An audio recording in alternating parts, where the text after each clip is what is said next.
Bien bonjour à tous, on se retrouve aujourd'hui pour une nouvelle petite vidéo.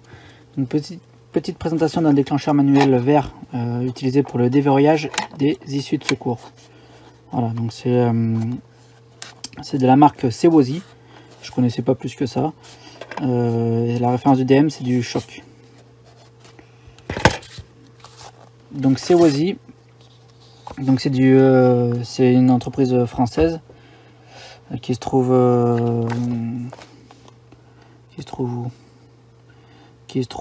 dans le 67, donc en Alsace. Donc Sewozi, donc qu'est-ce qu'ils font? Eux ils font du verrouillage de porte, de contrôle d'accès, des accessoires, donc tout ce qui est chargeur de batterie, enfin chargeur, alimentation, et des fameux DM, donc déclencheur manuel pour les issues de secours. Et c'est ce qui va nous intéresser. Donc voilà, je vous invite à aller voir sur internet leur site, Sewozi. Donc ils font tout ce qui est verrouillage avec des gâches électriques, des ventouses, donc pour le contrôle d'accès forcément, et ils font aussi des bandeaux. Voilà, des bandeaux sur porte. Là, il y en a encore.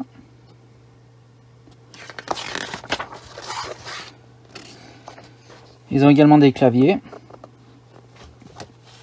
Donc voilà, pour le contrôle d'accès. Qu'est-ce qu'ils ont d'autre? Des alimentations, comme tout le monde. Des alimentations sur Raiden. Plus compact.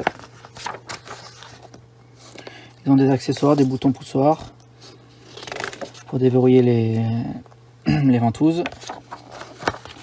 Et ils ont le fameux déclencheur manuel vert. Voilà, donc déclencheur manuel.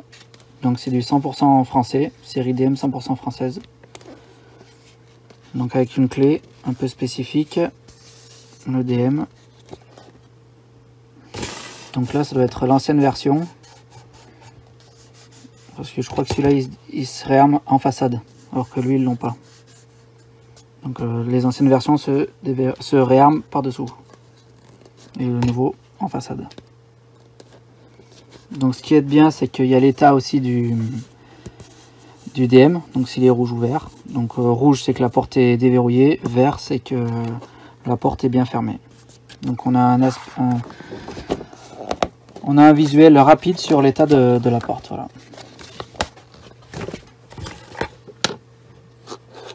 Donc notre fameux déclencheur. Donc voilà, donc il est livré avec son capot de protection. Ici il y a un petit ressort, enfin un petit aimant plutôt, petit ressort, petit aimant. Voilà, on voit qu'il est aimanté. C'est pour donner l'état du capot. On a deux clés, donc deux clés bien spécifiques. Hop, j'en avais jamais vu. Une clé, un boîtier de fond pour le saillie, un plomb, ça c'est bien ça pour le verrouiller, un plomb vert,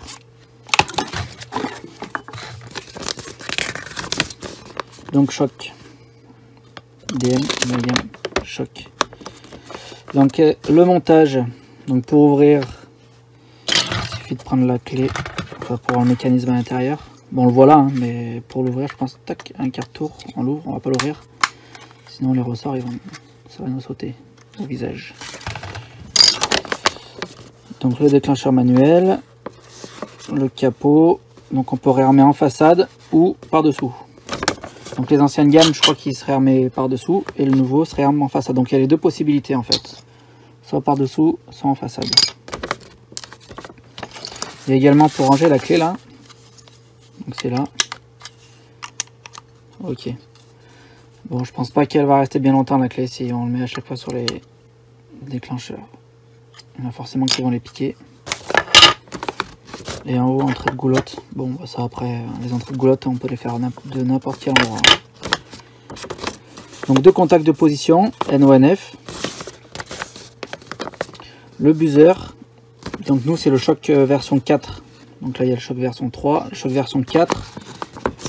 Donc le 4, qu'est-ce qu'il nous dit? Il y a 1, 2, 3 positions.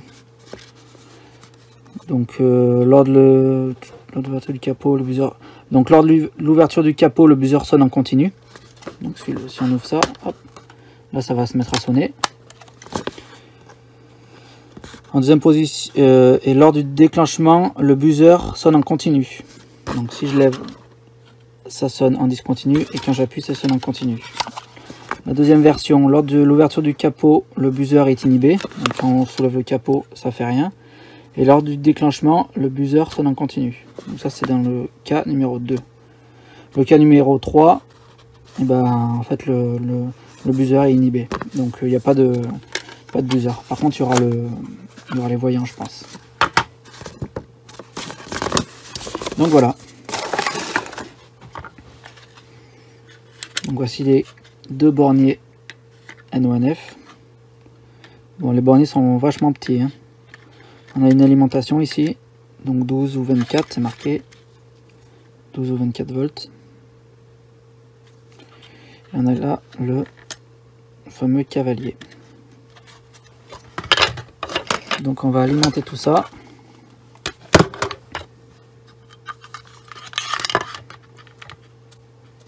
En 12 volts.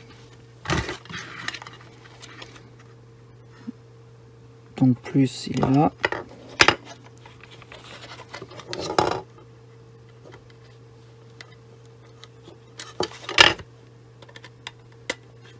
C'est très petit, hein.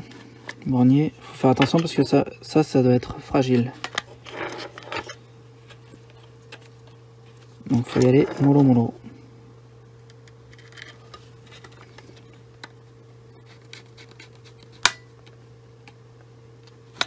Hop, donc je serre, pas trop fort mais il faut quand même serrer. Plus et moins.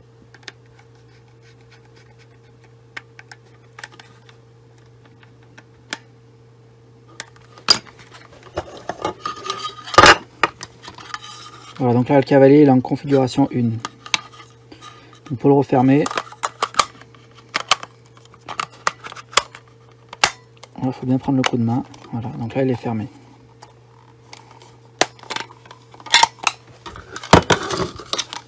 Je vais le brancher. Donc là il est déclenché. Je vais le réarmer. Voilà. Donc il a une jolie couleur verte. Moi, je ne sais pas si vous voyez bien vous. Ouais. Jolie couleur verte. Donc dès qu'on l'ouvre, ça sonne. Mais ça ne veut pas dire que la porte est déverrouillée. Voilà. Et dès que j'appuie dessus, donc il devient rouge fixe. Et la porte se déverrouille.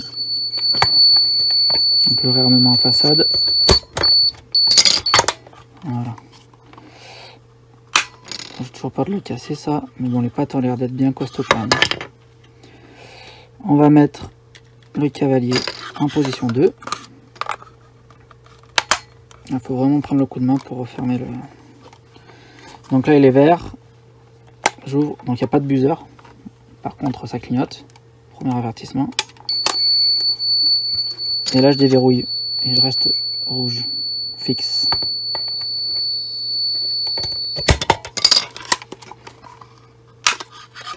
Troisième possibilité, j'enlève le cavalier.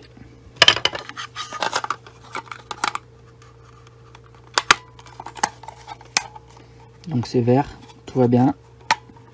J'ouvre, ça clignote, et j'appuie, je déverrouille.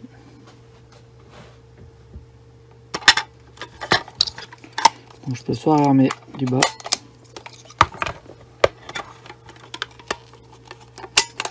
soit réarmer du haut. Voilà. Bon bah l'aspect il est assez joli. Bon ça reste un déclencheur manuel mais il est bombé.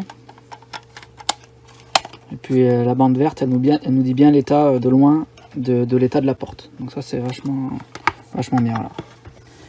Bon, ben, j'espère que cette petite vidéo vous aura plu. N'hésitez pas à poser vos questions et puis laissez vos commentaires. Et puis je vous dis à bientôt.